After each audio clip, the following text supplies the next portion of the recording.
This lesson will be on ionic equations. Let's begin right away. Remember that when an ionic compound dissolves in water, its positive cations and negative anions split up and are surrounded by water. So that is the process of dissociation. The compound becomes aqueous. So when an ionic compound is aqueous, it has split up into its positive cations and negative anions. We can also have what's called a precipitate, and this is a solid ionic compound that does not dissolve in water. It remains as a solid and does not dissociate. We know the ones that don't dissociate because if we look at the bottom of our periodic table, we have our solubility chart. So for example, calcium sulfate would have low solubility, and that would make a precipitate in water because it would not dissolve.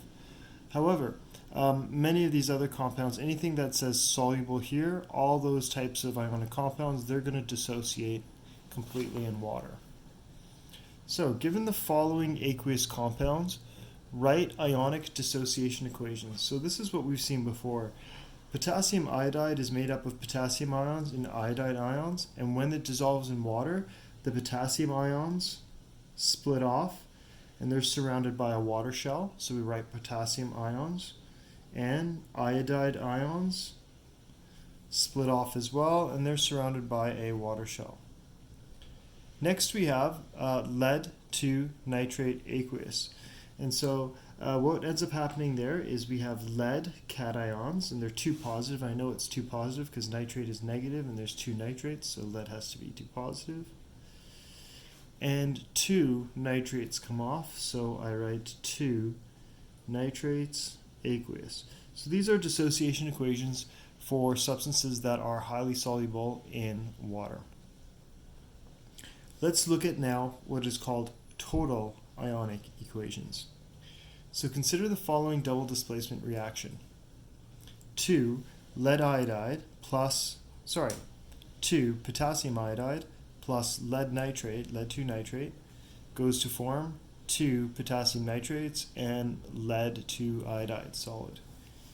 If we separate each of the aqueous compounds into their ions using ionic equations, we get something that looks like this. So what we're going to do is we're going to take this potassium iodide and we are going to split it up into its cations and anions because it is dissolved in water. So potassium iodide really actually looks like this.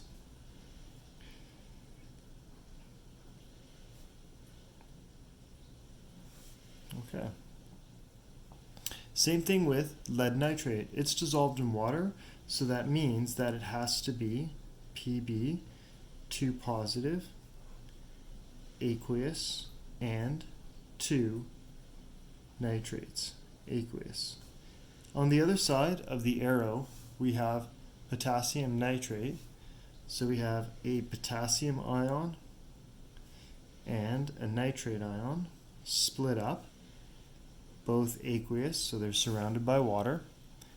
But finally we have lead 2 iodide. That's a solid, and remember that a precipitate up here does not dissolve in water. It remains as a solid and therefore does not dissociate. So then we just write PbI2 solid because it is not dissociating in water. One thing that you may have noticed potentially is this was 2 potassium iodides, so that 2 is like a coefficient. And so therefore, if there's 2 potassium iodides, that means that there has to be 2 potassium ions and 2 iodide ions. The same thing can be said for the potassium nitrate. Because there is 2 coefficient in front, we write 2 potassium there and then 2 nitrates right there. And so a couple of things to check is to make sure that we have all the charges of the ions. That's something to look for. Do we have all the charges of the ions written? The other thing that we need to look is to see that everything is balanced. Okay. And then we also need to look for state symbols. So the reason why I'm giving you this checklist here, charges, balanced, and state symbols, is because these are typically the three things that students most often forget to do when doing these types of equations. They might balance it, they might put the state symbols, but then they'll forget charges, or vice versa, any one of those permutations. Okay, so let's check. Are the charges written? Well, potassium is a 1 plus ion. Okay, I've got the positive there, got the positive there. Iodide is a 1 negative. I've got the negative there. And, oh, I don't have a charge there, but that's okay because remember, this didn't dissociate. So this is stuck together in that neutral compound, right? So this doesn't break apart. Lead broke apart from its nitrates, so that's lead 2 positive. Okay, again, now it became part of the precipitate, so it's not dissociating, so I don't have to worry about a charge there. Nitrates 1 negative, nitrates 1 negative there. Okay, so I have all the charges, which is great. And if I look to make sure things are balanced, well, I have the 2 potassiums and 2 iodides, that's great. The 1 lead, 2 nitrates, 2 nitrates, 2 potassiums, 2 nitrates, and that matches up here as well. Great, everything looks balanced. Now, these ions right here will all be aqueous because they're dissolved in water. Same thing here, and this is a solid, so great. Okay, so looks like I've managed to write my total ionic equation correctly.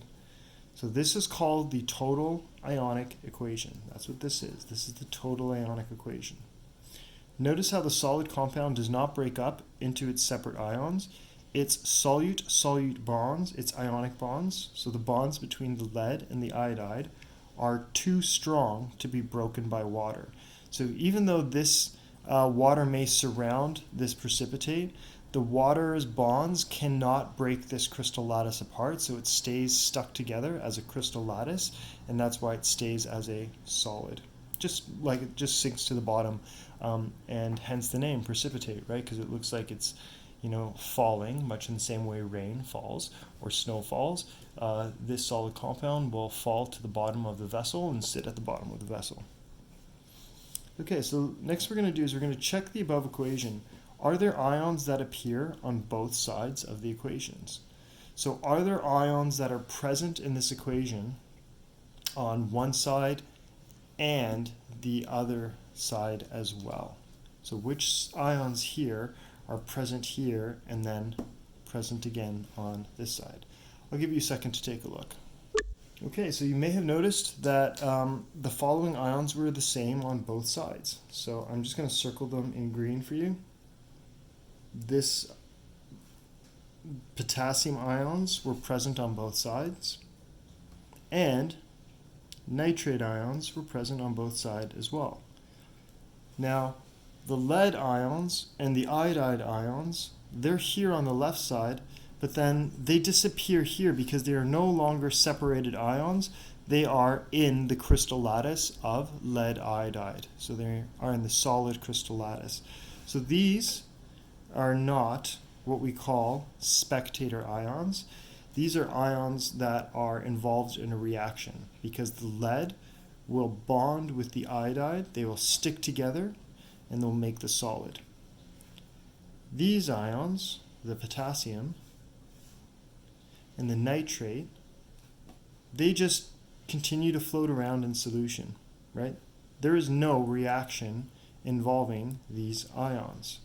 The reaction is between these two ions that come together to make the solid ionic compound. These ions, basically, they're just floating around. They just watch this happen. And because they are watching the reaction happening, right, they're all around here and they're just watching things going on, they are called spectator ions, right? So you may think of this word, spectator. Spectator, like a spectator could be like somebody watching a hockey game, right? Spectators are people or things that observe but do not participate, right? So if you're watching a hockey game, you are a spectator, you're observing the hockey game, but there is nothing you can do about the Maple Leafs losing, right? You just have to sit there and watch it and deal with it. Okay, I'm sorry, that was a low blow. Okay, but yeah, so you just watch the game much in the same way that you watch the ions, or the ions watch the reaction happen. So these are my spectator ions. So spectator ions are ions that participate, sorry, that do not, ooh, that's a big, that do not, I'm going to put that in red, do not participate in a reaction. Okay? They observe, I'll put that in quotations because they're not alive, they're just ions. They observe the reaction between other ions. Okay, so spectator ions do not participate in the reaction. They observe the reaction between the other ions. So what we're going to do is we're going to rewrite that total ionic equation from before. So I'll give you a second to do that. Just go ahead and take this right here, take this reaction, and if you could just rewrite it over here. So I'll pause the video for you so you can do that now. Okay, so here is the total ionic equation. We call it the total ionic because it has all the possible ions. And now what we're going to do is we're going to cancel out the spectator ions. So cancel this out. Cancel that out. And then we are left with just the lead ions, the iodide ions that react to form the lead 2 iodide precipitate. So we rewrite the equation without spectator ions. And it is a convention. I've got this right here. I'm going to put another, even though I have it in a text box here, I'll put like a little star beside that, and I'll also like highlight this so that you remember. Okay, it is the convention to write the cation first in the net ionic equations. So we write the cation first, which is the lead 2, and then the 2 iodides, and then lead 2 iodide right there. So this is what we call the net ionic equation. And the reason why it's called the net ionic equation is because what we've done here is we've filtered out the, or we've just taken away from the equation the spectator ions because they're not doing anything. So we end up with a cleaner equation, right? And that's why we call it the net ionic equation, because for those of you that are in French immersion, this is the French word for clean. Okay. So notice that on one side you have aqueous ions right here, and then on the other side you have a solid compound. Now it is also possible for the ions, instead of forming a solid compound, they could form like a gas or a liquid, which also does not dissociate. That's also important too, because some of the reactions you might get, they're not producing a solid, but they're producing, say, a liquid. Liquids don't dissociate. Or alternatively, it could be producing a gas. Gases don't dissociate, right? So anything that doesn't dissociate will be on this side. Okay. Example of a non-reacting ionic equation. So this was an equation that you may have seen from past units. We talked about double displacement reactions in which two aqueous solutions form, right? So a double displacement in which you have aqueous. We said that this is a no reaction situation, right? This was back from chapter 4. We said that in double displacement, if you get two aqueous solutions, we say no reaction. And we're about to see why that is. So what I'm going to get you to do is I'm going to ask you to write the total ionic equation for this. So remember that you're going to split everything up. So you're going to dissociate everything. Then you're going to check to see that you have the charges. Then you're going to check to see that everything is balanced. And then you're going to check to see that you've put in the state symbols.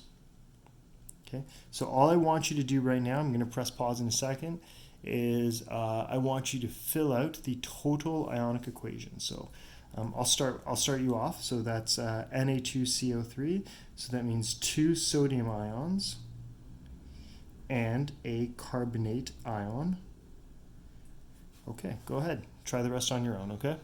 Okay, so you should have ended up with something like this. So let's check again. 2 sodium ions, a carbonate ion, 2 potassium ions, 2 chloride ions, Same thing here, 2 potassium ions, a carbonate ion, 2 sodium ions, 2 chloride ions. And everything is dissociated because everything is aqueous here, right? I don't have a solid, a gas, or a liquid to keep together. So it says, then cancel out any spectator ions. So I'm going to circle any spectator ions that I have. So sodium, okay, it looks like I have 2 sodiums, okay, on both sides. Those are spectators. Okay, carbonate on this side, carbonate on that side. That's a spectator.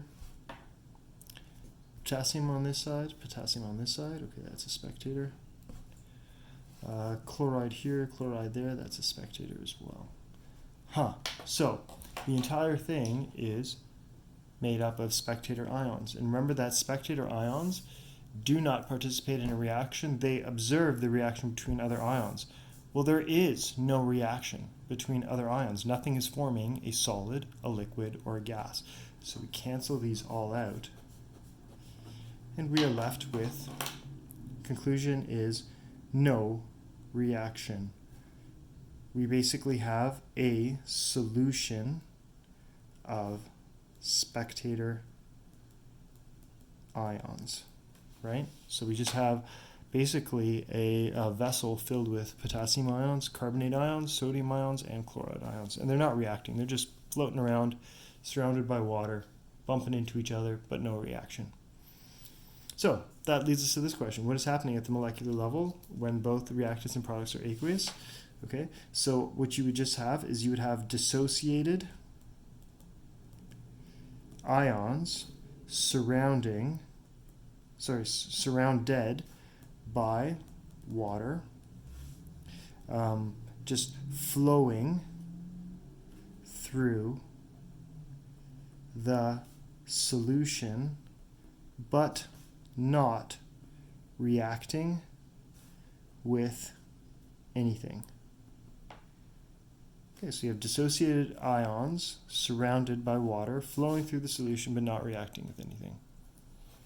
Okay, your homework is to complete the practice set of total and net ionic equations.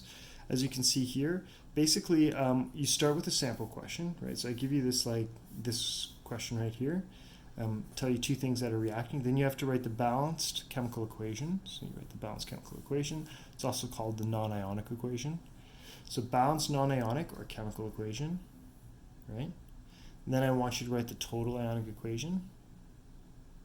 And then the net ionic equation. And as you can see here, look, hydroxide and hydrogen ions react to form a liquid, just like I said. Liquids don't dissociate. And so then I have to switch the order because you always put cations first, and that's your net ionic equation there. Okay. Same thing here. Here's a description. Write the equation, total ionic equation, then the net ionic equation. And the answers are posted online. Thanks for watching.